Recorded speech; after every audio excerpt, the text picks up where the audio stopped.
Hello बच्चों, कैसे हो आप सभी। आशा करता हूँ आप सभी अच्छे ही होंगे।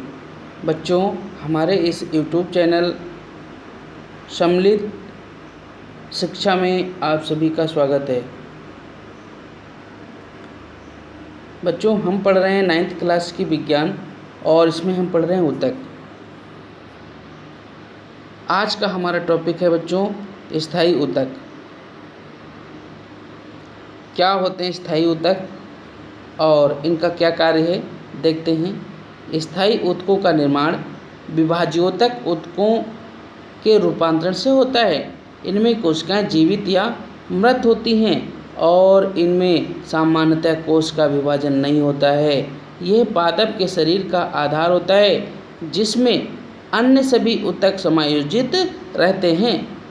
अतः स्थायी ऊतक को पादप का आधारभूत तथा मूल ऊतक भी कहते हैं। बच्चों, आपने पढ़ा है विभाज्योतकी ऊतक और उसी का रूपांतरण है ये जो विभाज्योतकी ऊतक है। जब परिपक्व हो जाता है, मैच्योर हो जाता है तो स्थायी ऊतक का रूप ले लेता है। ठीक है, तो अगला देखेंगे कि मुख्यतः स्थायी ऊतक निम्नलिखित दो प्रकार का होता है। इसके अगर टाइप्स की बात करें तो दो प्रकार का होता है। देखते हैं क्या कौन कौन सा है। ये एक आपका है सरल ऊतक और दूसरा है आपका जटिल ऊतक। बच्चों, सरल ऊतक को साधारण ऊतक भी कहते हैं या फिर सरल ऊतक। इन ऊतकों का निर्माण केवल एक ही प्रकार की कोशिकाओं से होता है। साधारणतया पौधों में निम्नलिखित 3 प्रकार के सरल ऊतक होते हैं। समझ गए बच्चों। ये जो साधारण ऊतक होते हैं, सरल ऊतक होते हैं, इनका निर्माण केवल एक ही प्रकार की कोशिकाओं से होता है। और ये कितने प्रकार के होते हैं? ये 3 प्रकार के होते हैं। एक तो स्थूल कोण ऊतक, दूसरा मृदु ऊतक और तीसरा दृढ़ ऊतक। ठीक है बच्चों, इनको इंग्लिश में आप याद रखिए ताकि इंग्लिश में आपको आसानी रहे। Collenchyma, parenchyma, sclerenchyma. क्योंकि बच्चों एग्ज़ाम में कई बार हिंदी में बहुत कठिन शब्द दे देता है और आप जानते हुए भी इसको मिस करके आ जाते हैं, तो इंग्लिश में भी याद करके रखिए। अब देखते हैं पहला स्थूल कोण ऊतक क्या है। ये इनका क्या कार्य है? यह कोशिकाएं मृदु ऊतक कोशिकाओं से कुछ लंबी और जीवित होती हैं। कौन सी? स्थूल कोण ऊतक। इनके बीच में अंतराकोशी स्थान नहीं होता है। अंतराकोशी स्थान का मतलब है बच्चों कि जैसे ये कोशिका है,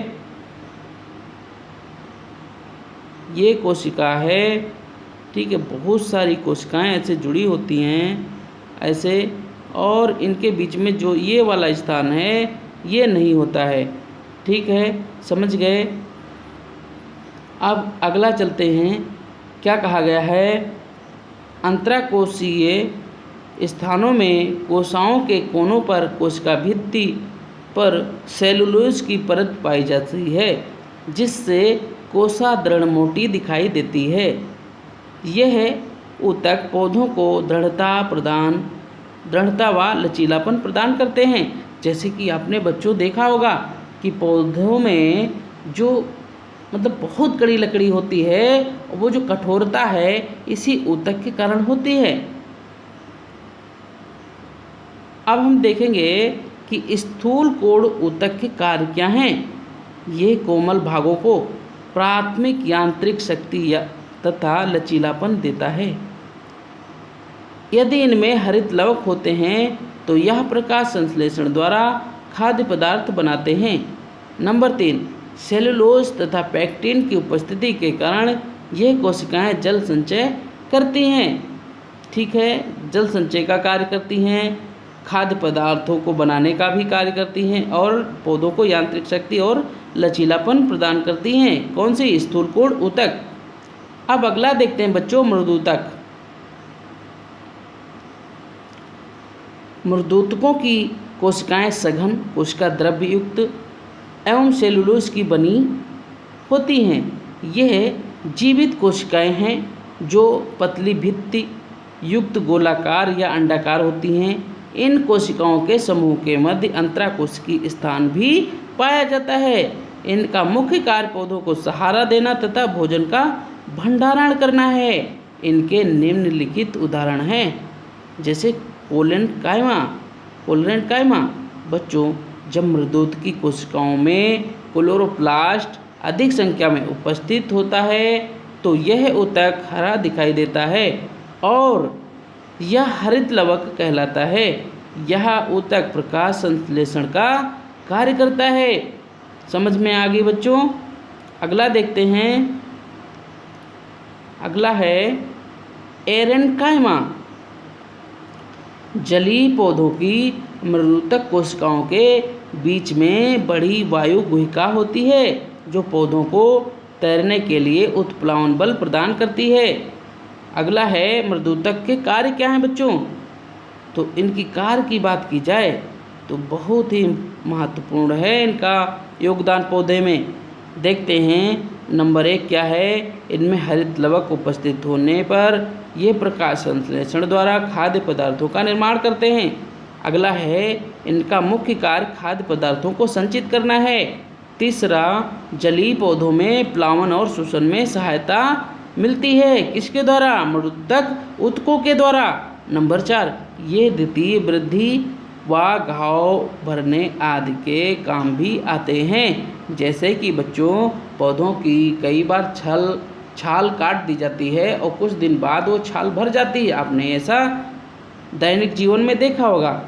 अगला देखते हैं दृढ़ोतक।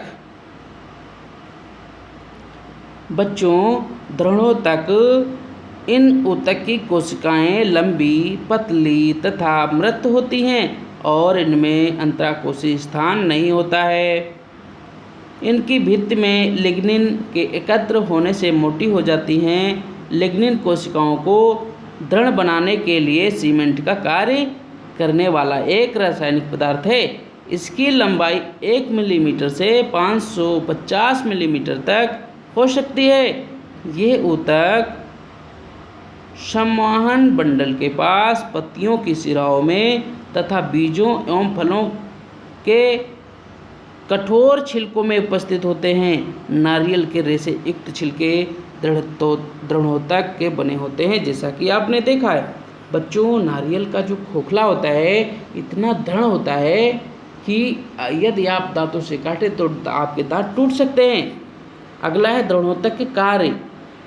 ये ऊतक पौधों के विभिन्न भागों को दृढ़ता तथा यांत्रिक शक्ति प्रदान करता है। ठीक है बच्चों, समझ गए। आज बस यहीं तक। मिलते हैं नेक्स्ट वीडियो में। तब तक आप पढ़ते रहिए और स्वस्थ रहिए, मस्त रहिए। बच्चों, यदि आप इस चैनल पर नए हो तो इसको सब्सक्राइब करो और साइड में बनी घंटी उसको भी बजाओ, इन्हें दबा दो उसको, ताकि आने वाली हर एक वीडियो की नोटिफिकेशन आप तक पहुंच सके।